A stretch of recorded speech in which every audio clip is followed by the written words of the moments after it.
Things are coming to a head in Washington. Articles of impeachment have been submitted by Jerry Nadler. There are two of them. There were supposed to be three of them. They were supposed to look a little different, and they don't. They look okay. Anyway, we're going to get into all of that with the articles of impeachment. The IG report by Michael Horowitz has been released. The media, as much as they want to spin it, are having a hard time spinning it, especially after what he said today. Michael Horowitz said today in front of the Senate Judiciary Committee. The Democrats tried to save face today, or yesterday, excuse me. Tried to save face yesterday. They couldn't. Well, they did, sort of. We'll talk about that. By approving a very important bill for the United States of America. The question is, are the changes that they made to the bill going to have any benefit to the American citizen? Who knows? This is Gene, and you're listening to Dumbasses Talking Politics. I had a bunch of people tell me, where have I been? I've had a rough week. I had to go to Los Angeles for the holiday, and then I had a family member pass away, and I was outside of the news for the last week. Now, that doesn't mean I didn't follow something. I did, but I stopped for a while. And I actually did have a really great podcast for other news, but it didn't happen because stuff has gone down. So hey, this week has been insane. I'm even thinking of doing even a podcast of 10 to 15 minutes every night right now because things are just going absolutely insane. So let's start this whole thing. I think we need to talk about Impeachment Gate, and I think the best way to talk about Impeachment Gate is to get right into impeachment. So, welcome, Jerry Nadler. They had, okay, well, let me set this up for you. Jerry Nadler is the guy who actually determined the articles of impeachment. But you also had Adam Schiff, Nancy Pelosi, who introduced Jerry Nadler, Adam Schiff, who was too scared to be interviewed on his own the day before. You had Maxine Waters, who has been basically shown as the most corrupt politician in Washington.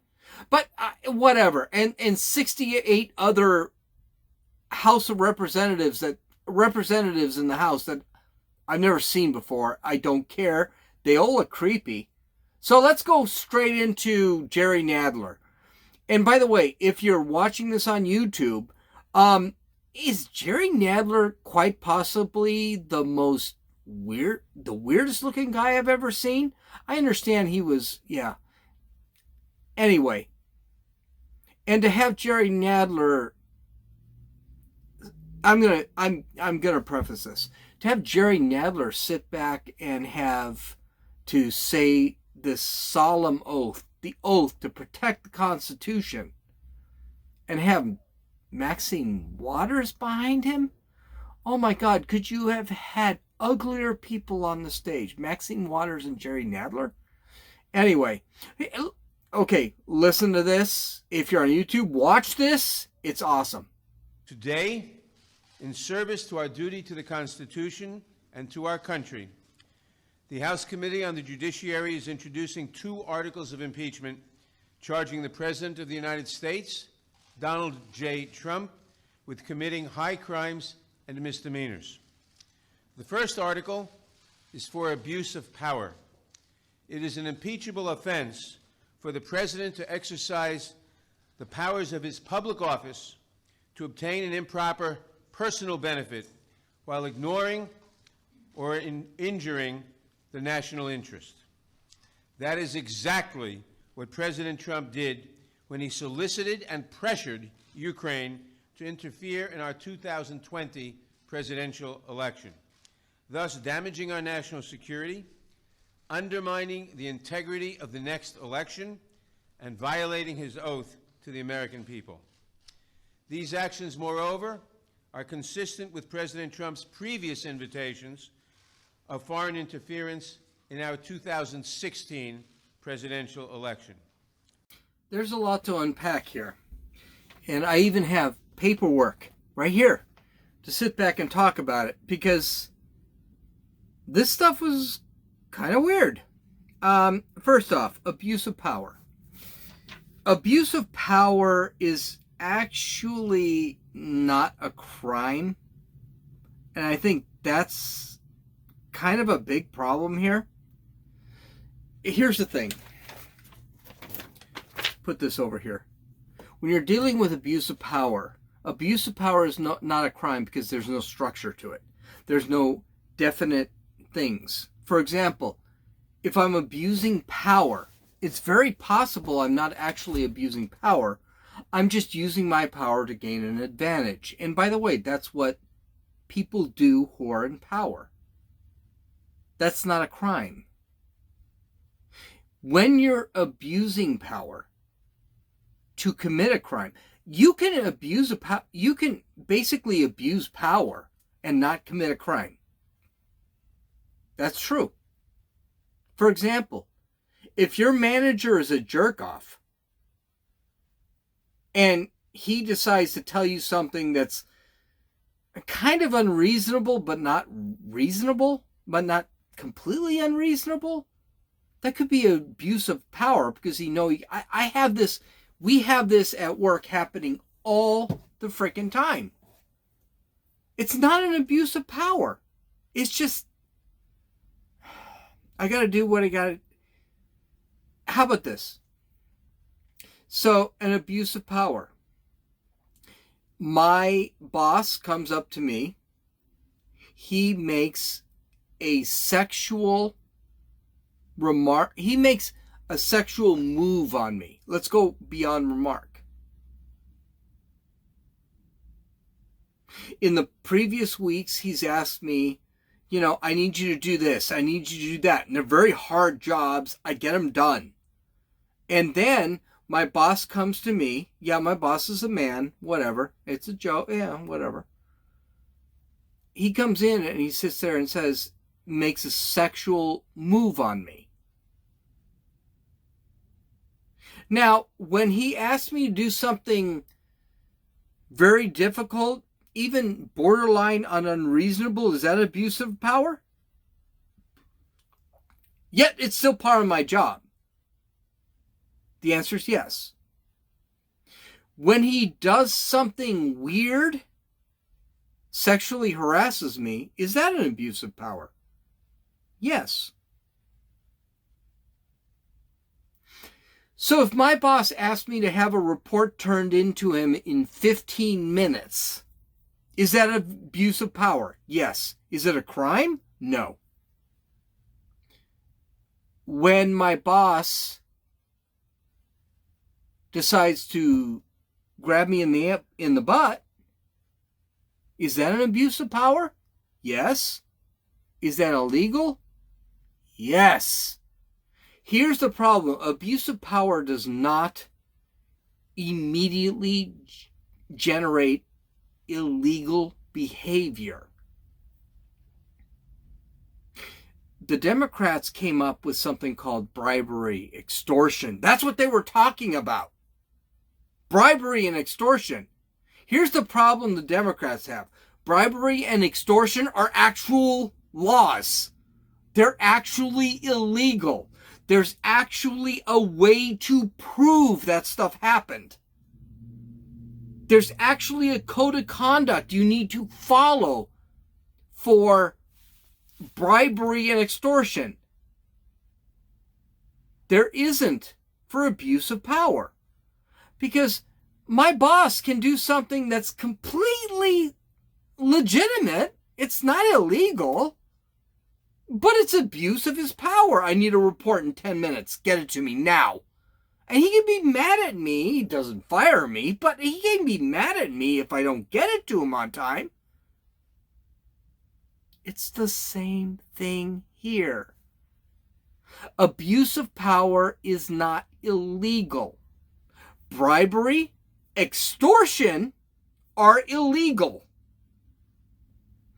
Because there are structures and standards for that kind of stuff. So here's the question. Why wasn't the first article of impeachment bribery? Why wasn't the first article of impeachment extortion? They weren't the first articles of impeachment because they were irrelevant. Because they had no evidence. So they had to throw something out there. And so they threw abuse of power, which is completely 100% subjective. Not good. Not good. Bad look. Because I got news for you. Their second article, and they only have two, is worse than the first article. But we're not going to get to that now. Let's keep unpacking this. The Democrats can't let go of the 2016 election. Everyone says it's Trump who can't let go of the 2016 election. And the reality is Trump can't let go of the 2016 re-election or election. I think half the reason that Trump wanted investigations of Ukraine before he released $400 million of U.S.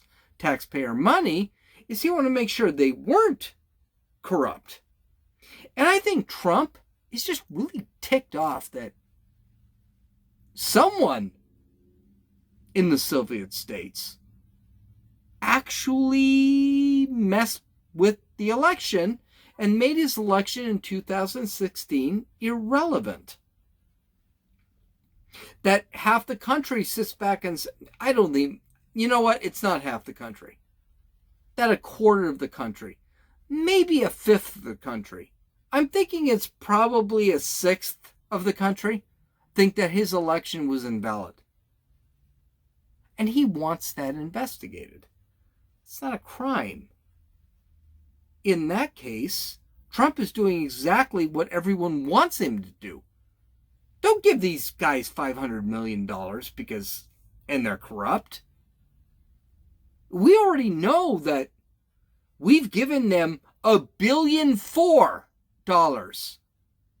and a substantial amount ended up missing. You don't hear that on CNN or MSNBC or ABC or CBS or NBC or CNBC or Washington Post or New York Times. No one tells you any of that. Even Fox News doesn't mention that. We've been screwed by the Ukraine already, and Trump not wanting to give money, that's absolutely fine. But he does not want 2020 destroyed because of Ukraine, the Soviet Union, Russia. If you want to call him Russia, that's fine. It's still a Soviet Union. Putin was a Soviet spy. He was Soviet.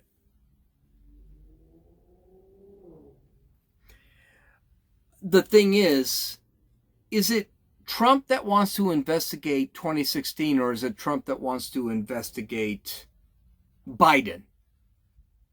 Do you think Trump worries about Biden? Biden couldn't care less about Trump. Or Trump couldn't care less about Biden. He will kill Biden in the election. Okay, and the third, the Democrats are already invalidating the 2020 election. It's happening. This is extremely dangerous, by the way. Our republic is in big trouble. It means that the second a Democrat is elected or a leftist is elected, we're going to have to defend the Electoral College. The Electoral College is important in the United States. It means that Los Angeles and New York and Boston do not elect the president. It means that Wisconsin, North Dakota, South Dakota, Wisconsin, Montana, Minnesota, they have as much say in the election. But the Democrats are already trying to say, when Trump wins 2020, it is an invalid election. Here's the problem. The reason Trump will win in 2020 is the Democrats are crazy and their candidates are unelectable. Which is why Hillary is, I guarantee you, you hear me right now, I will make this call. Guarantee it, 100%. She's in. You're going to have an old rich white woman against an old rich white man. But she's a woman. And she's going to pass out, I don't know, 15, 20 times in the next 9 months. And she's going to lose her ass because she can't keep up with Trump. It's going to happen, folks. It's done. Hillary Clinton is in the campaign. And she won't say no.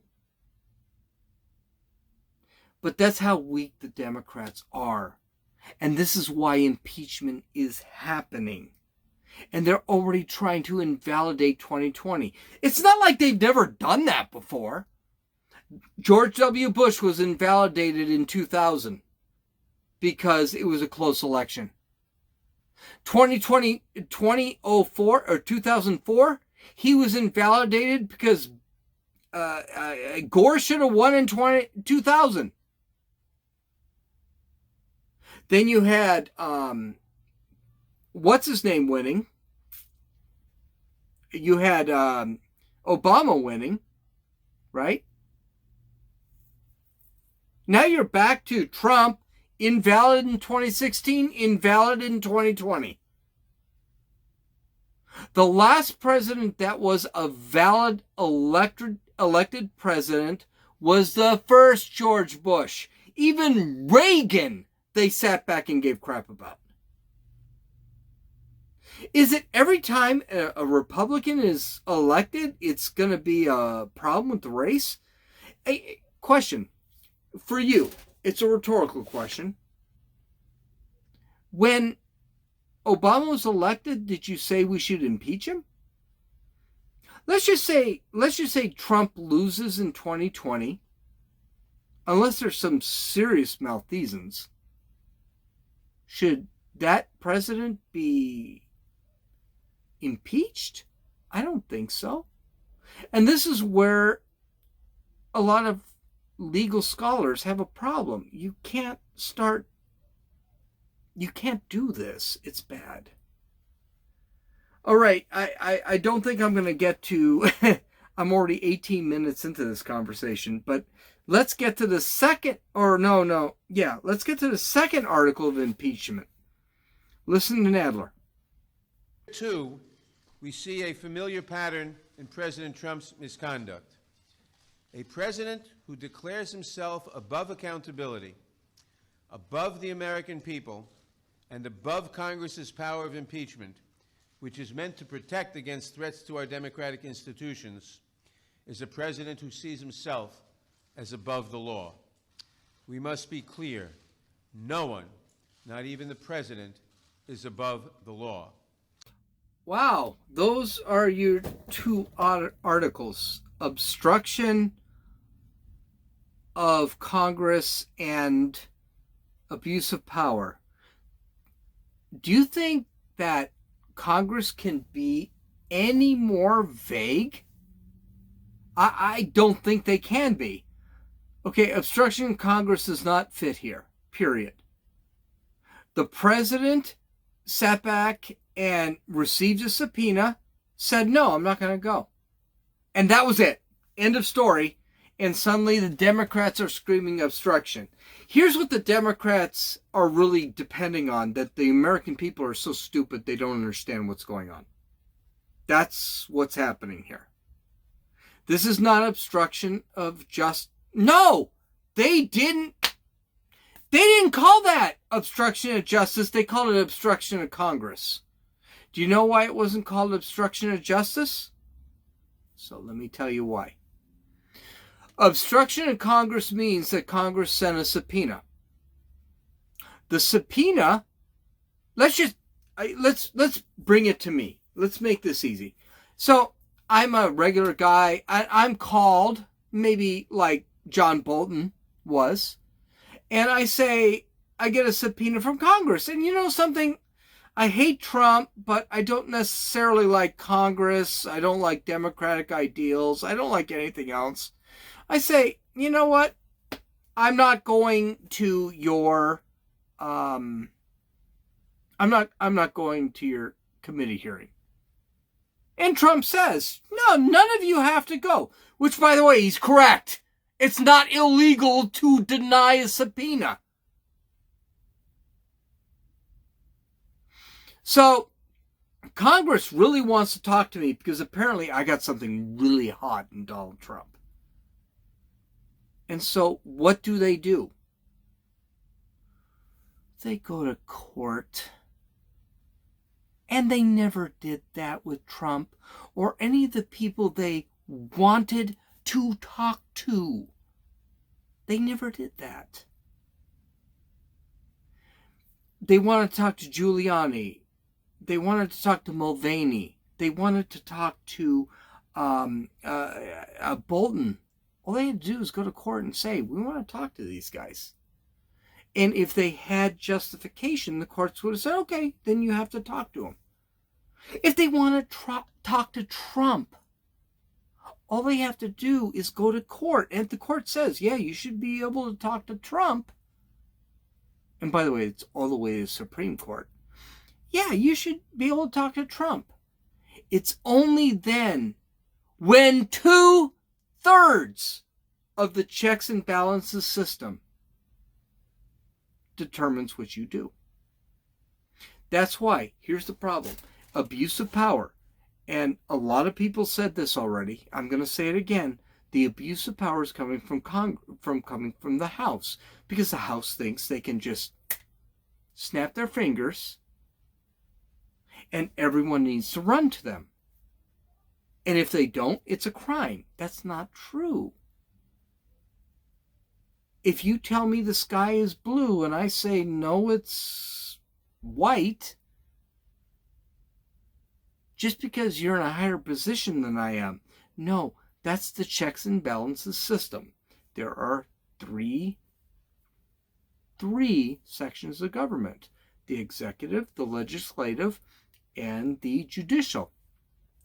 If the executive has a problem with the legislative, or the legislative has a problem with the executive, they go to the judicial. Congress didn't do this. BS claim. It's not a crime. They could have taken Trump to court. And by the way, Trump has not rejected any court. He has not said, well, you told me the judiciary, federal court, appellate courts, the Supreme Court, has told me to do one thing, and I'm just going to say, no, I'm not going to do it. He's never done that. All they had to do was go to court. They're in too much of a frickin' hurry. It's stupid. It's absolutely stupid.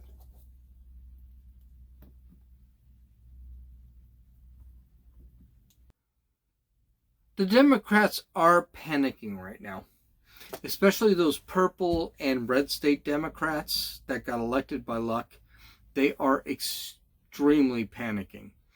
There is actually a request for censure now. I think there's 17, 18 Democrats that are requesting for censure.